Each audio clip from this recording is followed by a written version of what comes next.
200% కట్టాలి registration వాల్యూకి, SRO వాల్యూకి. ఇది మేము పెట్టిన కండిషన్. నువ్వేమంటున్నావు? కాదు 30% కడితే చాలు ఎస్ఆర్ఓ వాల్యూలో. So it is outright loot, it is an outright scam, probably one of the biggest land scams in India. So therefore we oppose it. చట్టం తన పని తాను చేసుకొని పోతుంది, చేసుకొని పోనివ్వండి, మాకు అభ్యంతరం.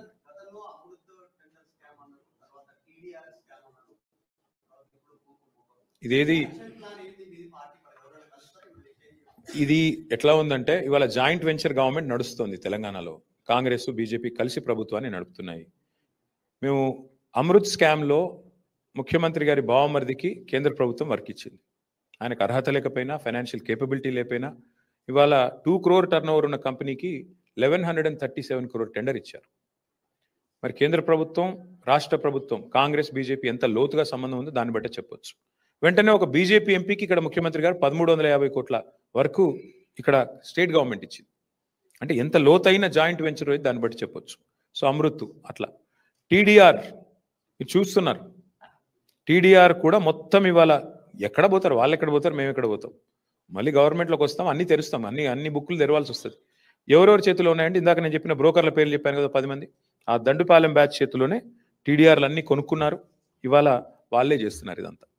డెఫినెట్గా ఇది కూడా బహుశా భారతదేశంలో ఎవరు చేయనంత పెద్ద కుంభకోణం ఇది. 9,292 acres of industrial lands being converted for literally free of cost almost చేసి, దీని వెనకాల అగ్రిమెంట్లు, దీని వెనకాల కుంభకోణాలు, దీని వెనకాల ముఖ్యమంత్రి గారి ఫ్యామిలీ మెంబర్స్, వాళ్ళ చుట్టూ ఉండే బ్రోకర్లు, వాళ్ళు చేస్తున్న వ్యవహారం ఇది. వి విల్ డెఫినెట్లీ నాక్ on the doors of court of law. ప్రజల్ని చైతన్యవంతం చేయాలి ముందు. కోర్ట్స్ అవన్నీ ఎట్లా ఉంటాయి, కానీ ప్రజల్ని చైతన్యవంతం చేయాలి. ఇంత పెద్ద లూటు హైదరాబాద్లో మరి 9,290 అంటే 10,000 ఎకరాలు దాదాపు. 10,000 ఎకరాలు హైదరాబాద్లో నీకు ఇల్లు కడతందుకు జాగలేదు, పార్కుకు జాగలేదు, శ్మశానానికి బొంద పెడదామంటే జాగలేదు. కానీ 10,000 ఎకరాలు ఇష్టం వచ్చినట్టు ఎవరిని పడితే వాడిని అమ్ముకుంటా అంటే మరి ప్రజలు ఆలోచించాలి.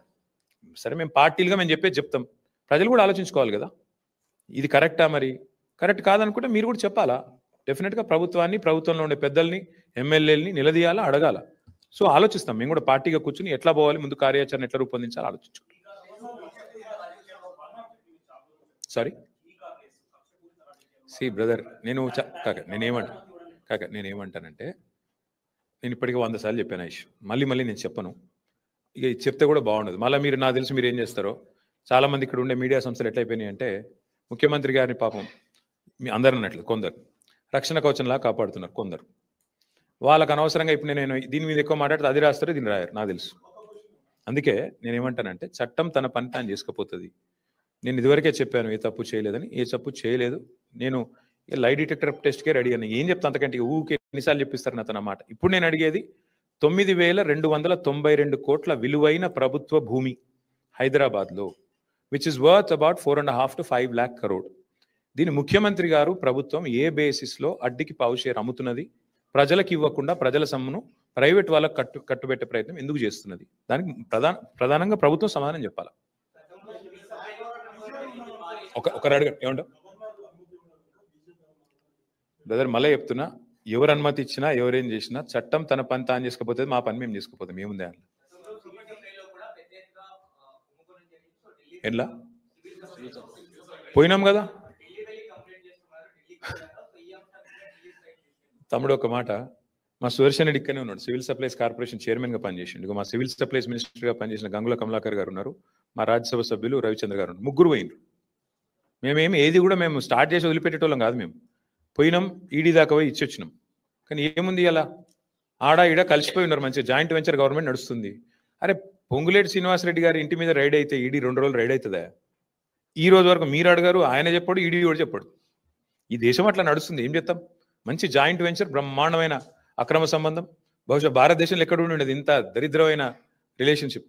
అట్లాంటిది నడుస్తుంది రాష్ట్రంలో. మీడియా రాయదు, మీడియా అడగదు. అడుగుడంతా మమ్మల్ని అడుగుతారు, ప్రతిపక్షంలో ఉన్న వాళ్ళను. అధికార పక్షంలో ఉన్న మంత్రిని అడగరు, ఈడీఓని అడగరు. అడుగురు మీరు కూడా ఒకసారి మంత్రి గారిని గట్టిగా ధైర్యం చేసి. ఏం చేస్తాడు ఆయన? కొరుకుతాడా? కొడతాడా? బాంబులు వేస్తాడని బెదిరిస్తారు, అంతే కదా. సరే ఏదో అవన్నీ ఓకే, అవన్నీ వదిలేవు పని. సరే ఇక అవన్నీ మళ్ళీ మాట్లాడుకుందాం, తొందర ఏం లేదు. అసలు ఇష్యూని మీరు సైడ్ ట్రాక్